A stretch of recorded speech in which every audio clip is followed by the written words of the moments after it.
आपण मानक अत्यंत गुरुत्वपूर्ण कथाटी कहबी। आपण माने जानिछंती सब रोग पाई मेडिसिन अछि किंतु चिंता रोग पाई मेडिसिन नाही। जीवन रे खराब समय आसीबा निहाती आवश्यक। काहे कि ना तेबे तो जानि परिबो कि तुम साथ देउछि आउ कि साथ देबार अभिनय करूछि। बंधु जीवन रे जेते पारुछ खुशी रे रहबाकू चेष्टा कर, कारण प्रति संध्यारे केवल सूर्य अस्त हुए नाही, बरम ता सहित आम मूल्यवान जीवन गोटे सुंदर दिन सबुदिन पाई सरी जाए। जेबे युवक अछंती सेबे वृद्ध को सम्मान दियंतु, जेबे सबल अछंती सेबे दुर्बल को सहाय्य करंतु, जेबे भलर अछंती निज भूल भी स्वीकार करंतु। काहेकि ना दिने तुमे भी बुढ़ा हेब, दुर्बल हेब, झुंटीब, भूल भी करिवो। याकू केही एड़े जाई परिबे नाही। ए सबु समस्तक जीवन रे निश्चय घटिबो।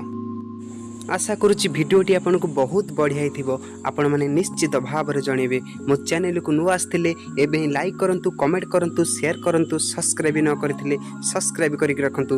तब तक के लिए जय हिंद, वंदे मातरम, जय जगन्नाथ।